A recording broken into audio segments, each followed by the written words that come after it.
Hello, my pack, my tribe. Welcome to Howling After Dark.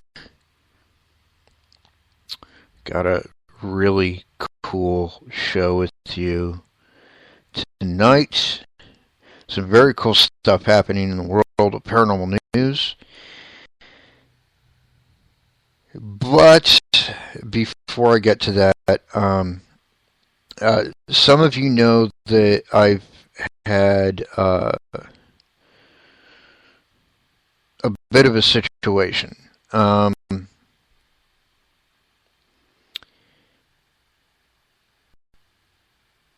a part of this situation is the website we were using, para.weebly.com, is no longer. So from now on, those of you in chat, all shows will be listened to right here.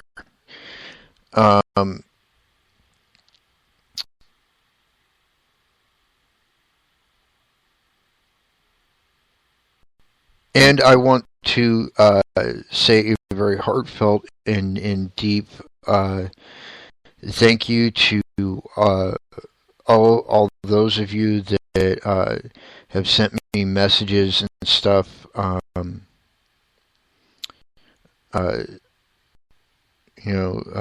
Messages of support and whatnot. Thank you so much for all your kind words and encouragement. I really appreciate it. All right, so on to the business is at hand. I want to give a shout out to all of our lovely people in chat. Toxie and Quint, and I think I saw Kathy in there, and Quint was a while ago, evidently. Okay, well, whoever.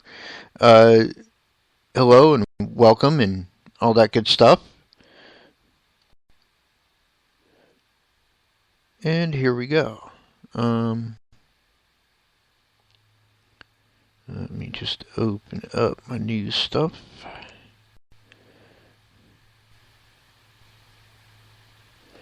I think loading.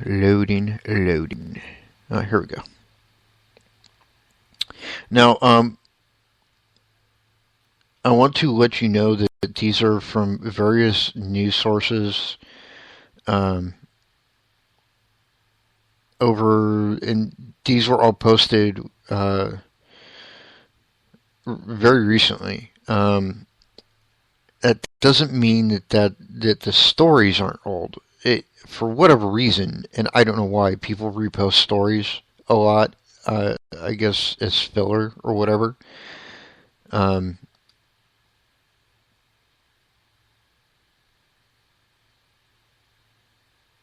But there you have it.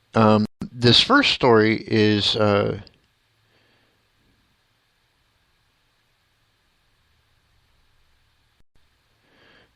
actually from a blog post, and I actually have the post right here that I'm going to be reading to you.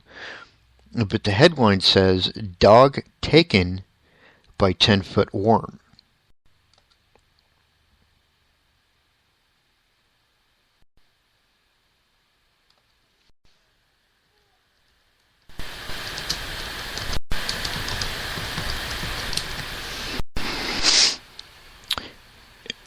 Okay, now, like, right there, I would think to myself, as I'm sure you probably are, I smell BS.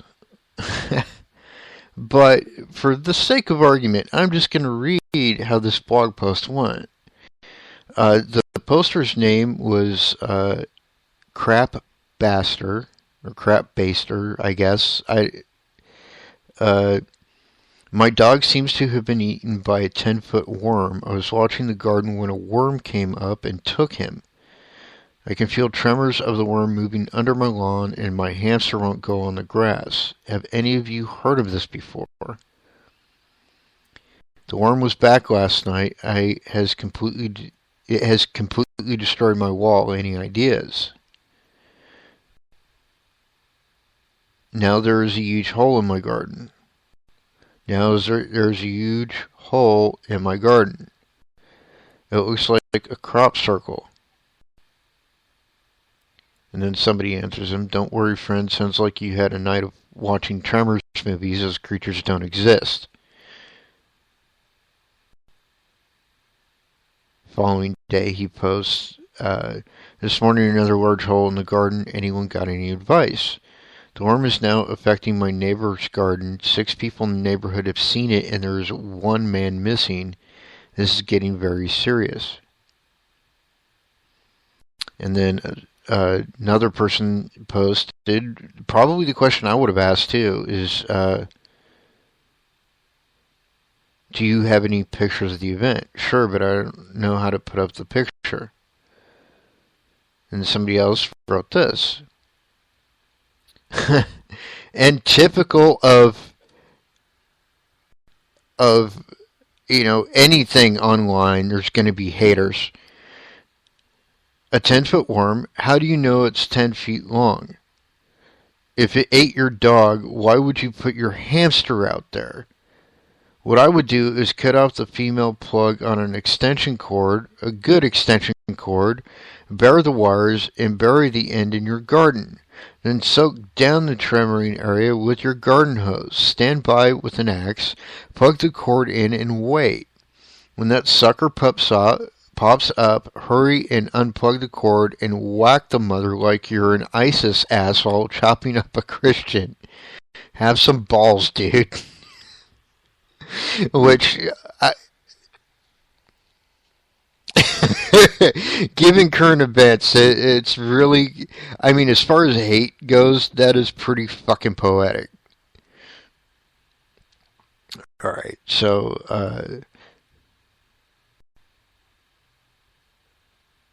then, the one person asked about the pictures, is trying to be helpful, and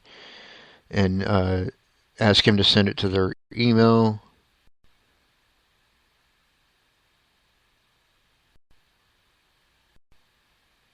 And then somebody replied to the post about the "have some balls, dude."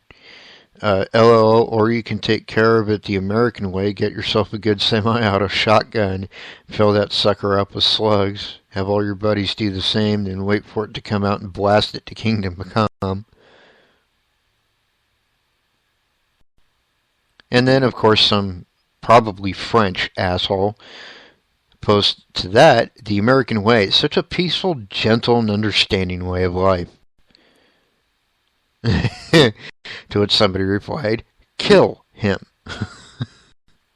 And it just goes on and on and on and on. And from there, it's more kind of humorous stuff. But the moral of the story, and this is what has me personally thinking this is kind of BS, is that no photos were ever posted. So, if by some chance this happens to some of my listeners, if a 10-foot worm comes up in your garden, your backyard, or your toilet, take a picture of it and send it to me at ghostwolfj@gmail.com, and I will post it in our chat room and we'll talk about it on the air.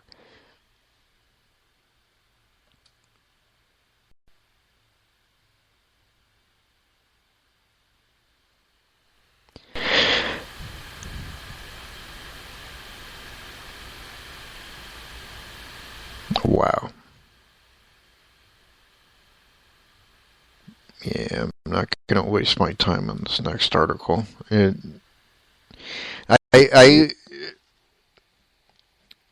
I only go through like X amount of articles when I'm researching for paranormal news shows because I don't have a lot of time.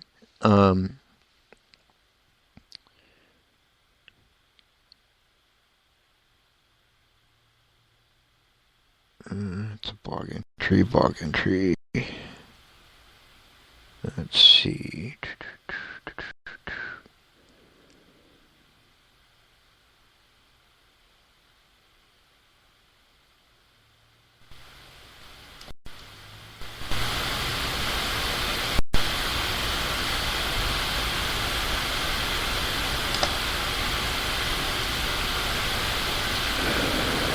And that's just videos. Okay, 1 second, folks. I'm going to a different site because that one actually kind of sucked.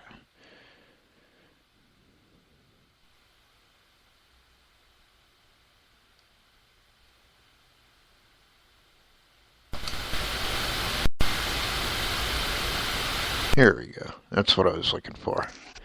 Now, this next story, it's not really paranormal, but it's definitely something I felt should be discussed. Because this scares me. You know, and this is going to get a little conspiracy theory or type stuff. U.S. military develops self-steering bullets. Now, if you've ever seen the old 1980s Tom Selleck movie,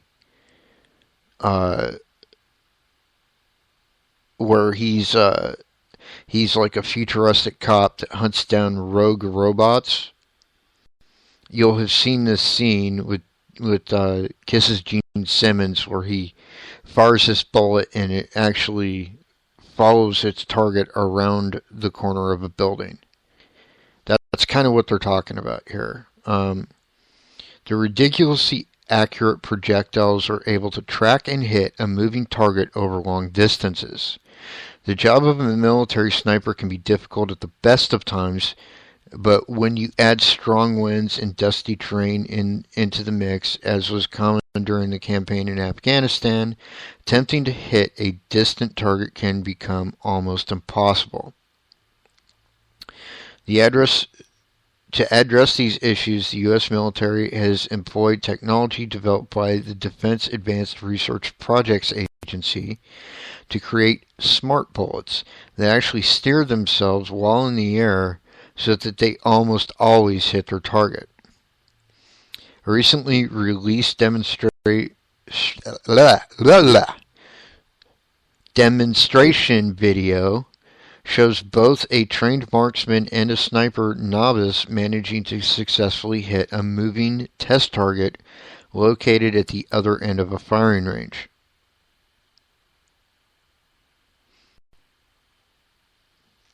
Known as Extreme Accuracy Task Ordnance, this remarkable new technology could see use by military personnel in live combat situations in the not-too-distant future. Now, here's why this scares me, okay?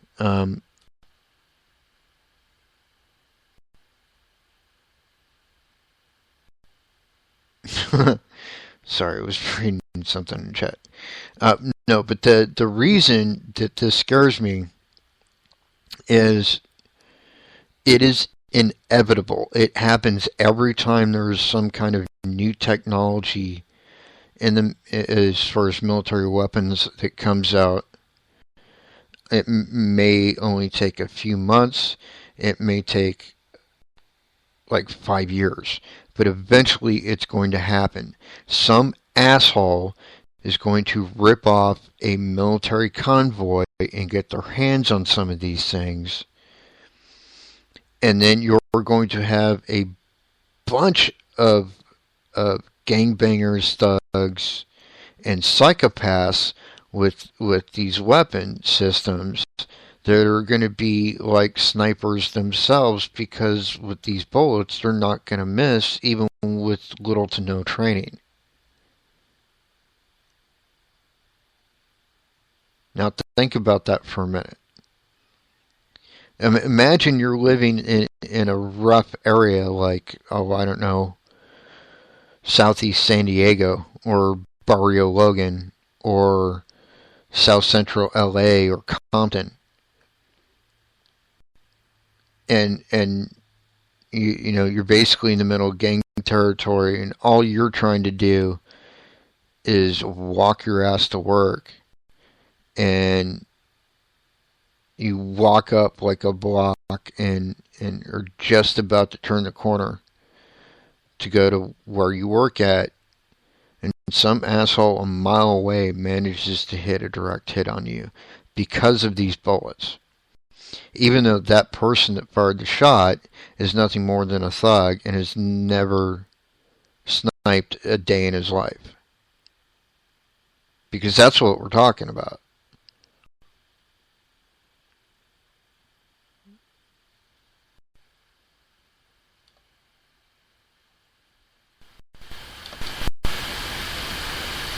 I know.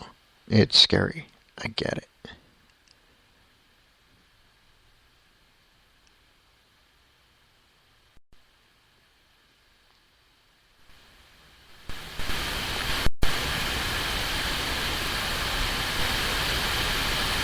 Now, this next story I like quite a bit, and I have my own answer to the question. Should Nessie, that's the Loch Ness Monster, be Scotland's national animal? A Scottish tourism body has launched a new campaign to gain formal recognition for the Loch Ness Monster. Despite there being considerable doubts over the mere existence of the famous Scottish lake monster, a concerted effort is now underway to have it recognized as Scotland's national animal. The idea might have sounded preposterous, but weren't for the fact that the current national animal of Scotland is a unicorn, the mythical horned creature that has been used on the royal coat of arms since 1603. It could certainly be argued that in this day and age, the Loch Ness Monster is a lot more culturally relevant.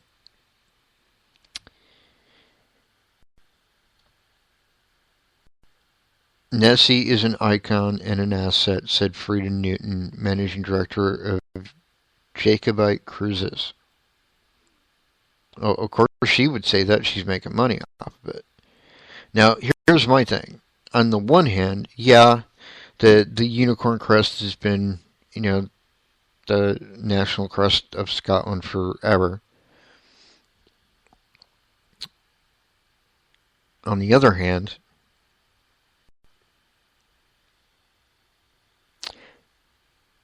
reports of the Loch Ness Monster go back a lot farther than modern times. Like the first reported Loch Ness sighting, I believe, was sometime in like the 1600s,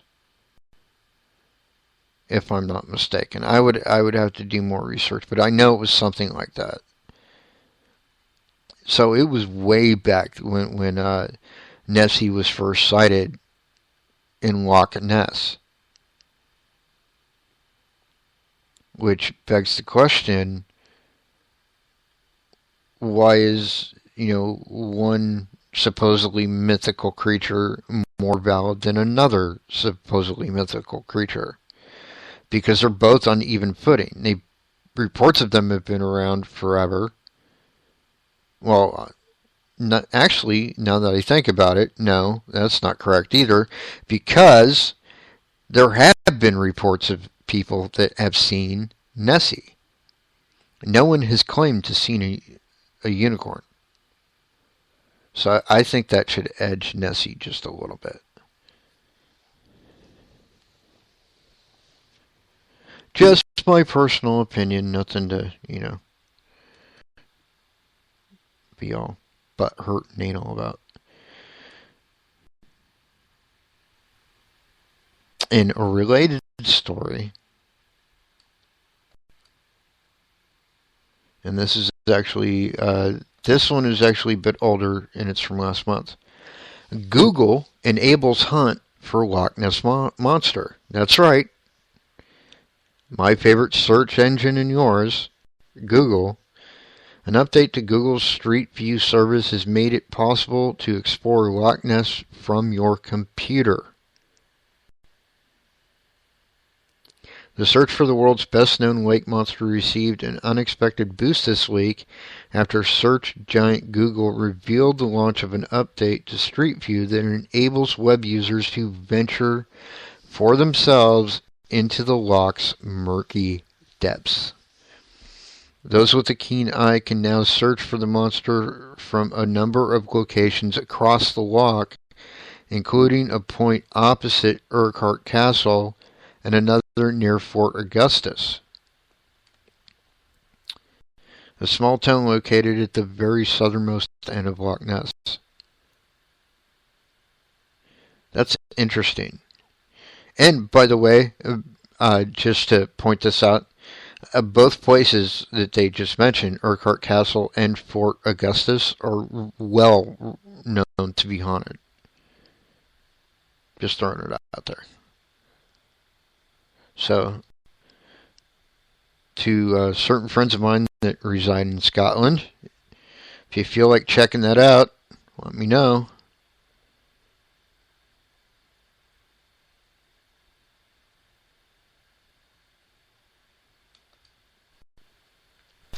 Okay, this next story is actually kind of one of my favorite subjects.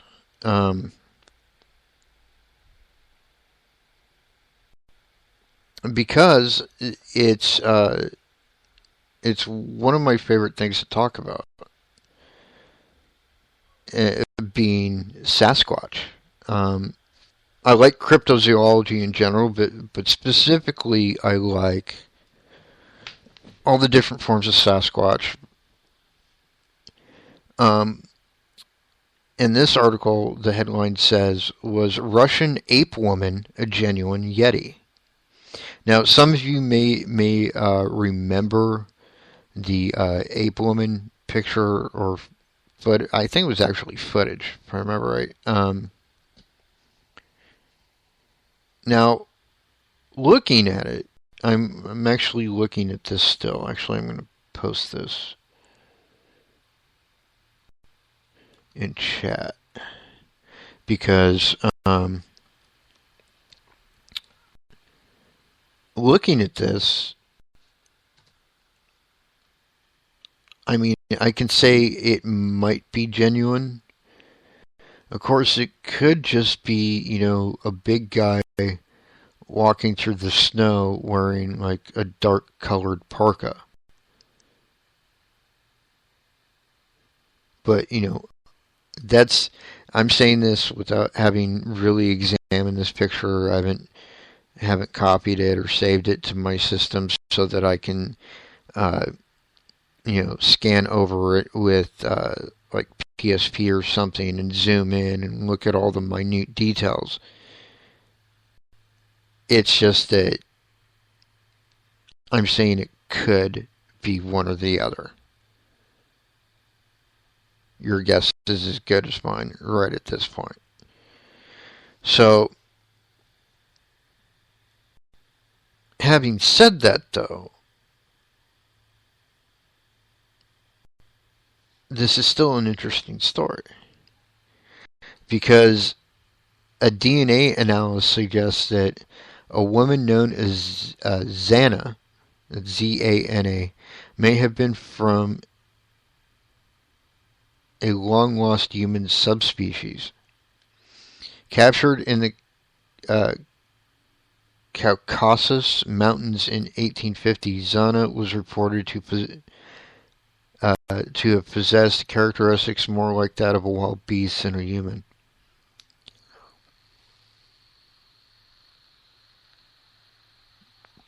Her strength and athletic prowess was second to none, and reports from the time alleged that she was able to outrun a horse and swim across even the most violent of rivers. The story of Zana has always been associated with this legendary Alma, I think I'm saying that right, Alma, A-L-M-A, of Central Asia. A cryptozoological human Bigfoot cross that has often been compared to prehistoric humans. such as Neanderthal man.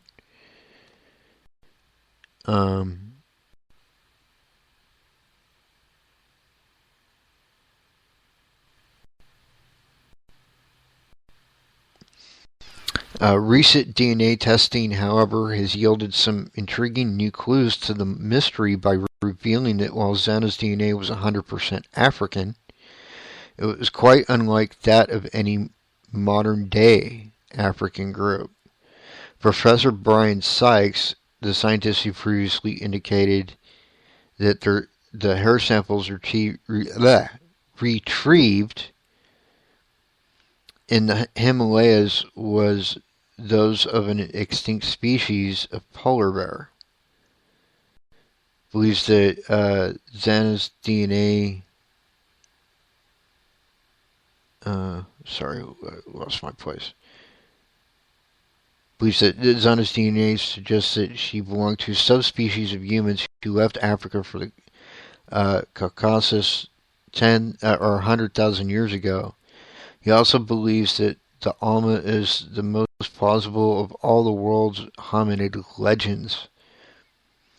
Bigfoot has many more people trying to find it, but I suppose either the Yeti or the Alma or Almasti, as it's sometimes known, which live in inaccessible and very thinly populated areas, or populated regions, is the most likely. Xana herself, having been purchased by a nobleman to work as a servant, reportedly died in 1890. Wow. And they're just now doing DNA. I mean, like, think for a second, like, how awesome that is. Because just 20 years ago, they couldn't even test the DNA of like, Jesse James. Or, Billy the Kid, to see if those corpses were, genuine.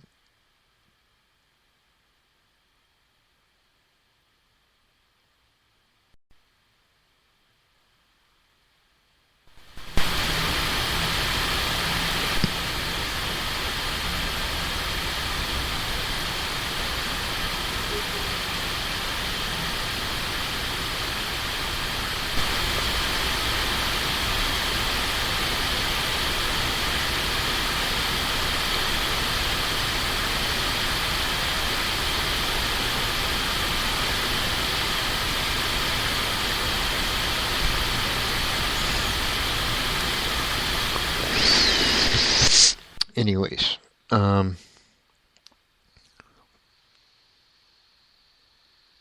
this one isn't supernatural either, but I just think it's kind of amusing, really. Viral video shows jaguar feeding underwater. And here's a picture of that one, which is pretty interesting and cool and stuff all within itself. But let me get down to the story.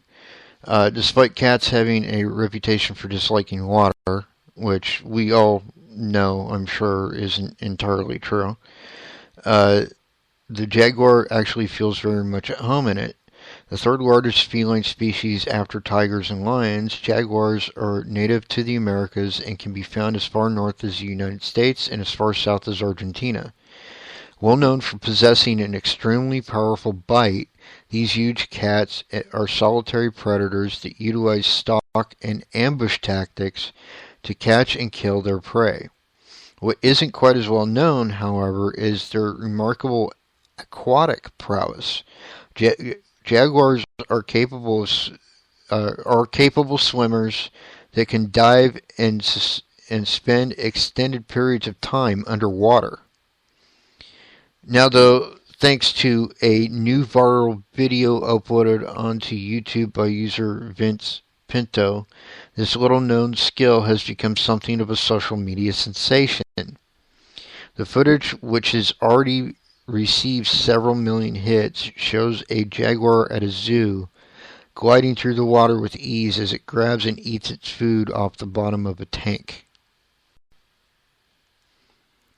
I did not know that. I know quite a bit about animals, and I did not know that. So, awesome stuff. Alright, hold on one sec, folks.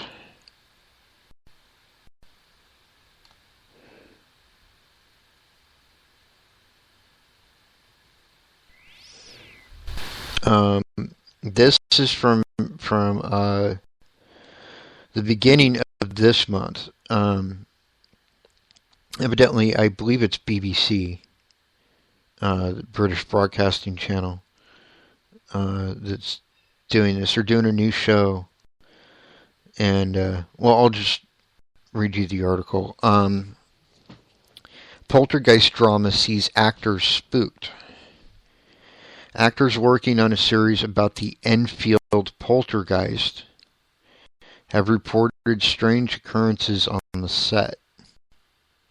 As one of the most compelling and chilling accounts of paranormal activity ever recorded, the case of the Enfield poltergeist remains shrouded in mystery and intrigue even to this day.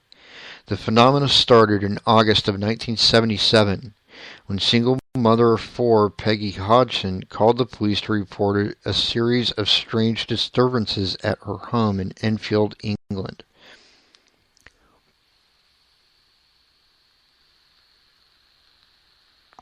One of the visiting police officers reported witnessing a chair moving by itself across the floor, but was unable to determine how it had happened.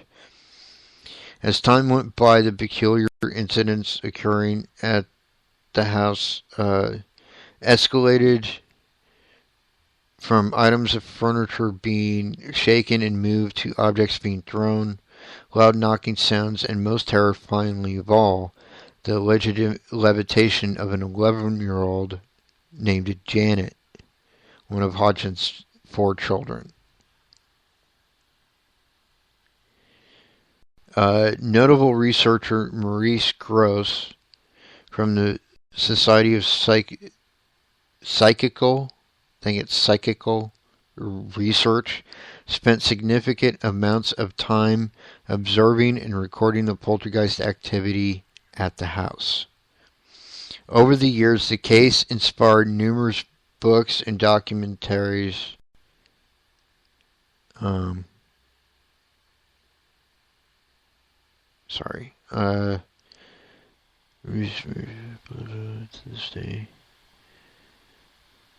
His files remain some of the most intriguing accounts of a haunting ever documented. Over the years, the case has inspired numerous books and documentaries as new generations of researchers have struggled to conclusively explain what took place more than 35 years ago. The latest TV series to cover the case is The Enfield Haunting, a drama based on Guy Lyon Playfair's book, The House is Haunted, The True Story of the Enfield Poltergeist. Oscar-nominated actor Timothy Spall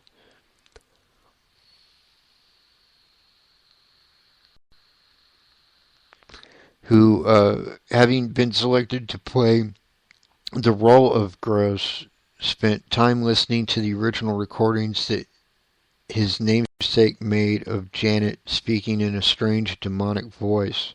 He later admitted that the experience had left him a little shaken. The subject matter of this series also left several members of the production team a bit spooked, especially when the items of equipment started to mysteriously stop working on set.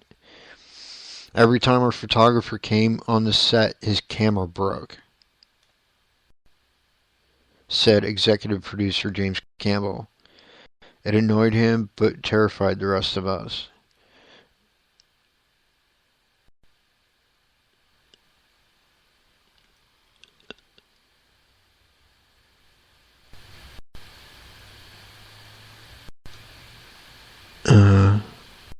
Let's see. Oh, okay.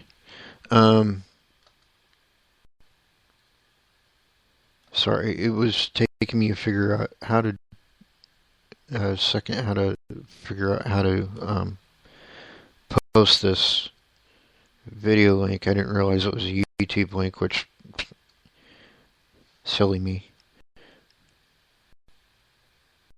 Yes, as Clint just said in chat, it is one of the most famous poltergeist cases of all time, without doubt. And actually, much of the storyline of the movie Poltergeist, the original, was based on stuff that was reported to have happened during that case. And there's also been a movie, like a full-blown movie, before about it. Oh, and it's on the Sky Living channel in the UK, not BBC. Let's see.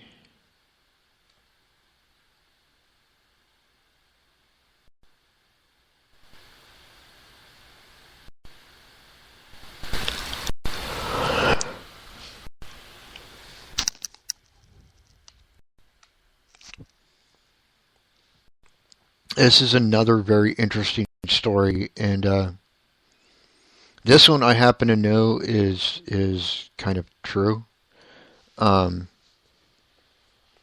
when I say I happen to know, it's not firsthand knowledge per se, but I remember them talking about this on one of the rare news shows that I actually watch. I believe it was on MSNBC, which, depending on who you talk to, dictates how accurate you think it is. But it says, Egypt to rebuild the lighthouse of Alexandria. One of the 7 wonders of the ancient world is to be completely rebuilt near to its original location. Constructed around 280 BC by the Ptolemaic kingdom, the impressive structure of which towered an estimated 450 feet above the Alexandria coastline, was a marvel of its time and remained the tallest man-made structure in the world for several decades. Now,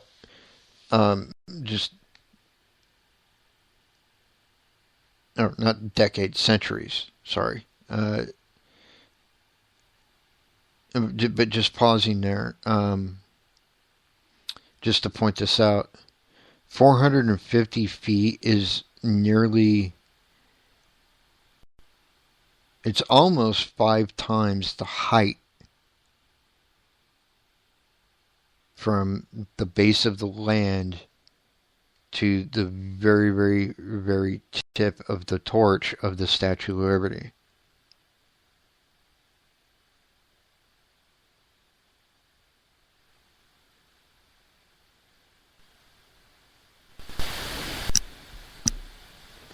Wow.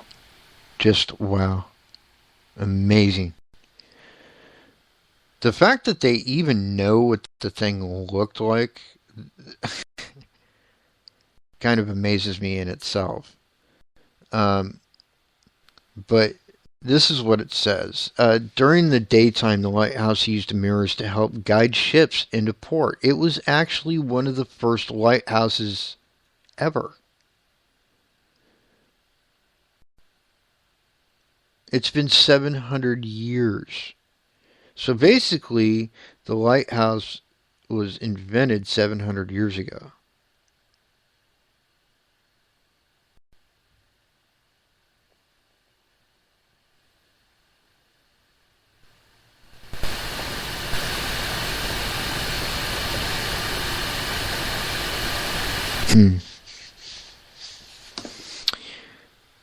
When I'm trying to figure out if I'm reading this right. When it is completed, the structure should prove itself a popular tourist destination while providing a unique glimpse back to an age that has long since been lost in the mist of time. Which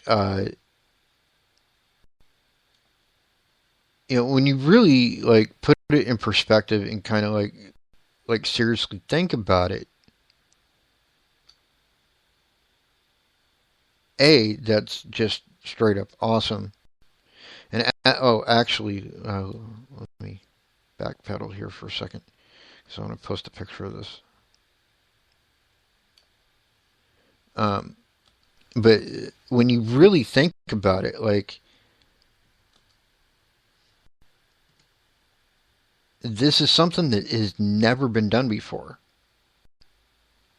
I mean, people have like pretty much completely recreated things like houses or mansions or commercial buildings, things of that nature. But most of those were only 100, maybe 200 or 300 years ago. This will be by far the oldest time period wise, the oldest uh, creation of this thing. It'll be the tallest recreation in history.